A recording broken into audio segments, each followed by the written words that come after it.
First session of the day after a fantastic party yesterday night, right? And I'm pretty sure a lot of people having breakfast right now might be Avengers fans as well, right? How many in the session sitting out here, Avenger fans? Nice. Quite some. Was Endgame good enough? Yeah? So what we decided was to give it a twist, and we said, let's make a sequel to Endgames. If they're not going to do it, where do we find the superheroes to do it? So today's session is dedicated to those superheroes and the super agents that work within our communities. Yeah? The second thing I wanted to call out today was how do we enable superior experiences through intelligent contact centers. In fact, when we put out this session, we were debating ourselves a lot that should we even call it an intelligent contact center or not. And there were two reasons for doing it. A, the customer interactions are not just through contact center alone. So we said, why not make it intelligent customer experience, right? Across any channel. Why don't we make it channelless? That was the one reason. And second, as you would all agree, ICE. ICE is anyways much more cooler than ICC, right? Both in literal ways, as well as the nomenclature around it. So let's get started, folks, today. My name is Himanshu. I am from Infosys, and I run the global DPA practice, the digital process automation practice for Infosys. And I've got with me Ashok. Ashok leads our consulting team on Appian practice, as well as a strategic design thinking practice. Quick one around Infosys in general. We are $11.7 billion in annual revenue system integrator, spread out and servicing Fortune 1200 customers in over 45 countries. And what we are extremely proud of is our repeat business, which is close to 98%, right? You can imagine on a base of almost $12 billion, repeat business of 98%. Is a fantastic task to achieve over the last 35 years. So that's what we do for a living. Let's get started with today's session. All right. Hi, my name is Ashok. I'm an Appian consultant, and I also help customers with human-centric design. So let's look at the problem of the human side in the contact center transformation. So the first set of people that we need to kind of consider here are the customers, the persona of a customer, right? Of course, the customers can actually be divided into many segments and categories and things like that. But then one thing that's commonly emerging out of all of this is that customers want to be in control today, right? So it's not just about being omni-channel, but it's about being channel-less. That means the customer don't care about which channel that they are engaging the company with, right? So they may fire a query on Twitter, the next day they will reply on an email, the third day they will call up to discuss that. So this is one of the important things here. The second important thing is that because of the digital apps that they're exposed to, the Amazons and the Netflixes and everything, so their expectations from their business apps are also changing. They're very demanding, right? They're expecting the same amount of seamless experience in their insurance apps and business apps and the banking apps and so on. So it's not just limited to the retail customers, but also the B2B customers, right? I mean, it's the consumerization of experiences. So for instance, a corporate buyer would like to have the same type of experience that he's getting in Amazon shopping or any other shopping site for that matter. So this was about the group of customers. So the next set of people that we need to consider here are the agents, right? The contact center agents. So the agents today are under tremendous pressure. One primary reason is because the business models are changing. So business models are becoming more subscription-oriented. They are pay-as-you-go type of businesses, right? I mean, like, so it's you can take examples of, say, the Netflix or Spotify or Blue Apron or any type of service, right? I mean, so there, it's not just important for you to just get the first sale done, but it's very important for you to keep the customer happy and engaged throughout the life cycle in order for you to make revenues. So consequently, the agents are under tremendous pressure and they have to deal with it. Second important thing is that their environment, the contact center environment, is very complex, right? I mean, there's an information overload. The type of apps and then the systems that they need to juggle with in their desktops, it's pretty amazing. And add to that all the complexity about the processes, the regulation, the policies, etc., is actually overwhelming for the agents. So this actually is impacting also the morale of the agents there. So all of this summarizing are these trends here, or some of the statistics here.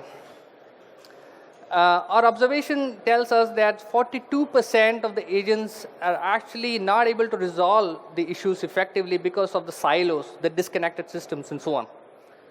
And the customers are really impatient. 89% of them actually switch because of bad customer experience that they're experiencing with the company there. And it takes 7 times more cost and effort to get a new customer than to retain the existing one, right? And the last one is actually my favorite. By 2020, an average person will have more conversation with bots than their spouses. Do you guys agree? Right? And we've been talking, I don't think I want to get there at least by 2020, right? I want to go a little bit more older than to be able to talking to bots than my spouse for the time being. Yeah. So we looked at all of these statistics and trends. We also did a survey. Infosys is also a provider of contact center solutions, including business process outsourcing and management solutions, right? We actually did a set of surveys with our own agents providing these services and said, what is it that you would need in a contact center solution such as this so that you can go ahead and provide a much more superior experience to your end customers? And hence, what we carved out was the solution. And the solution is actually pretty simple. If you look out here, the solution is as simple as a 3E framework, right? The first E is all about experience. It's about the customer or the consumer experience, right? Both in the B2B or the B2B2C or the B2C segment based on what you're servicing. How much do you care about that experience?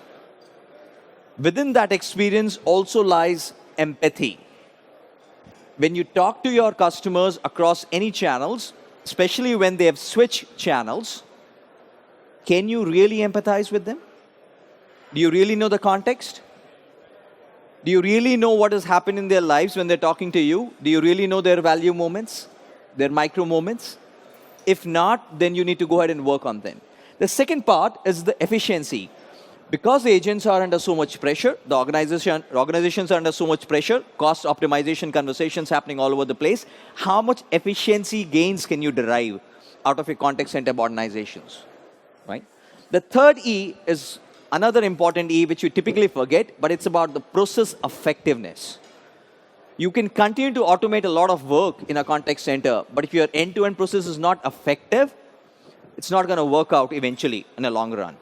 So it goes back to, can you derive process effectiveness? Can you make it much more experiential with your customers? And can you make your agents more efficient, right? That's exactly our design principles of designing this intelligent contact center as well as the intelligent customer experience solution. And what we did was take it a step further with the shield in between, right? And this has no linkages to Avengers, right? You guys recognize that shield? Something similar? We were sad with the Avengers going out. So we decided to have our own solution. How do we make our contact center agents super agents? How do we know that the shield on their laptops and on their desktops still helps them with the 3 E's?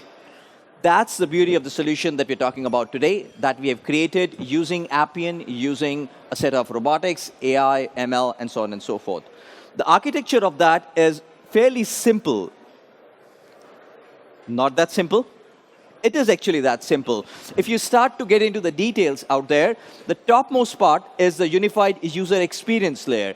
Now, a lot of organizations, right, and a set of friends sitting out here, could have Salesforce.com, could have something else, right, as a front-end layer, which is perfectly okay. You could have your custom layer. You could have the Appian layer.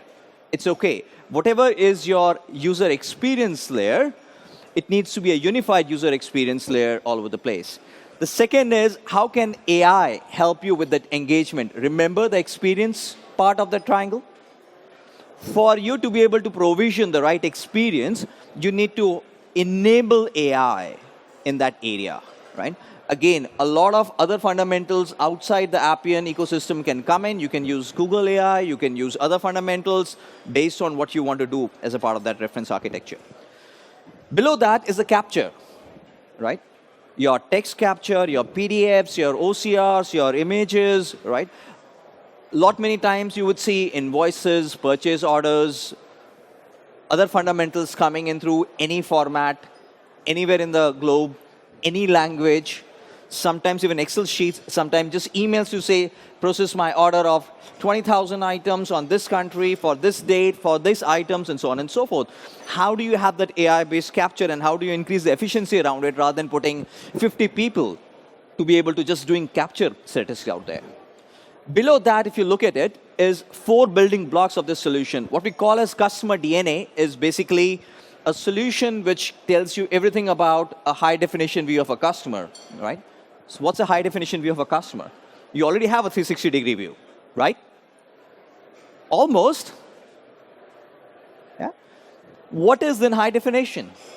In fact, we were talking to multiple CIOs on this conversation, and we asked them, what kind of TV do you watch at home? And the answer was high definition, 4K, right? And we want to evolve that further. And then we asked them, then why do you want to view your customers as 360? Because 360 is not even 720, which is standard definition. Make sense? So when you in real life, you want to view everything as high definition or 4K, but when it comes to work, we change standards. So we said, why don't we create a 360 of customer, 360-degree view of the services and the products that we're offering to the customer, 360-degree view of the context in which you're talking to the customer. And by the way, when you add 360 plus 360 plus 360, what happens magically? 1080? Bare minimum high definition. When you start to go ahead and put the variants of channels on top of it, typically 4 channels that you work with, magically 4K starts to happen. That's exactly what goes in that customer DNA module that we have created at that point. The second one is case management, for you to be able to orchestrate all of that work within a contact center so that your agents can finish the work rather than just taking a request in the front office and toss it over to the back office or the mid office for them to finish that point of the time. We want that work to be automated in context and finished as soon as possible. The third is robotics. A lot of tasks can be automated, manual stuff. You would all know robotics. The fourth one is real-time decisioning. Everybody does insights, but are you guys really doing insights to real-time action? It's fantastic to know what's happening around, but how do you take action on it in real time and keep on learning from it? And that's the next best action conversations, right?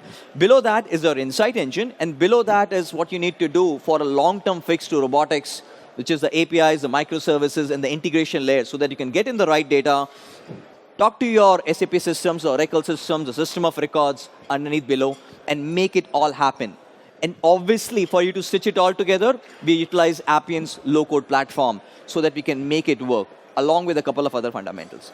Make sense, guys? From a reference architecture, from how do you go ahead and improve your entire customer experience, not just in contact center, across any channel at any point of time. So what we decided was to go ahead and put it in our own version of how would we make it work in Appian. So we're going to jump to another demo out here. Here is our favorite channels, especially when Ashok wants to talk to a bot more than his spouse. We said, let's take that spouse out of the conversation. Let's talk to a chatbot. So here's a channel, a chatbot channel. Most of your companies would have a chatbot channel and would have done in its own silo, a chatbot by itself with its own logic sitting out there. Right? In this scenario, the customer wants to do an address change with the bank. Yeah? Address is not coming up right. What do? ask the customer for something. Remember the AI-led capture? Give me something which is tangible enough for me to go with, because either I'm not able to detect your voice or something is happening. The customer is giving you the address proof in the form of a license out here. We are able to do the AI-based capture, and we are able to go ahead and do that. The customer continues to ask for a personal loan, right? Chatbot can do what it can do, but at some point of time, it cannot service that and has to transfer either to a live agent or help them with something else. What happens now? This is exactly where we transition across channels. And here is our version of ICC, the way we see it with our digital reference architecture built on Appian. This is Appian ICC. What you see out here are 4 or 5 fundamental things there. You see a sentimental analysis dashboard, what work is coming in, what's the sentiments around it.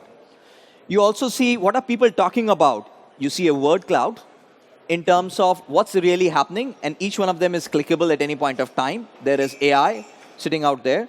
And on the top of it, you see the call coming in, transitioning from the chatbot to this. On the left-hand side of it, you also see 2 buttons. The first button is the most important. Remember the efficiency part of agents? The first button is when we created a set of bots for the agents to be able to start their day. Traditionally, typically in contact centers, when we did our surveys, we figured out that an agent, for them to start their day, logs into a bare minimum 5 applications, and in some customers, 34 applications. Can you imagine? Minimum 5, maximum 34 applications. A ton of applications to go by at that point of time. So what we did is we created a set of bots, put it back into the ICC, and that's what it is. The second button out there is what we call fondly as Navi, short form of navigator. We said, why can't our system be navigating and guiding the agents to be able to do their work? So that's the second part of the story. It's AI-based recommendations and AI-based guidance out there. If you move on to the next slide, we're going to take in the call from Roger David, who was talking to our chatbot a few minutes back. We're going to go ahead and process that. What you see out here is 4 fundamentals. Just like Matt said yesterday, we have RPA task. We have an AI-led fundamental there in terms of recommendations. We are also having a dynamic script to guide the agents at this point of time. Yeah. If you look at it, there is a conversation handoff. You're not losing any context between a chatbot and the ICC channel. You have all the notes that have been done so far, and the system is also telling you what to do about it. Right? That means that even if your agent is not the best of agents, not the fully trained agents, just being onboarded at any point of time, they're as good as your best agents. Because the system is telling them what to do. It's not losing context even for a single minute at any point of time. There is AI, there is RPA, there is case management, there is natural language processing, there is AI-based capture happening here. A lot of good stuff. And we're stitching it all together. Why? Remember all these personal details, service requests, quick links, high definition view is also what we are creating out here. Yeah. So the system was not able to calculate the eligibility. It needs more details. But look at how much of the information is captured. We linked it to even the workflows in the backend. We're not leaving it to say, take in a request. We're saying, finish the work. What's work? I want to go ahead and process this request for loan. We created an entire customer onboarding AML KYC solution, attached it back into ICC and said, done. You could have attached any workflow back into it. Do not shift work to mid-office, back office. Finish that work that those people are doing. And have those mid-office, back office agents actually start getting trained as front office agents because of what? Remember experience? I want to have more agents talking to my customers rather than bots talking to my customers. Right? Because I want to empathize. I want to tell them I am spending more energy and effort, but I'm finishing the work in my mid-office and back office. So that's how it starts to add up in that ICC fundamentals. So we have picked up the KYC documents. We have processed the claim. We have taken some of the documents from an email perspective from the customer at any point of time.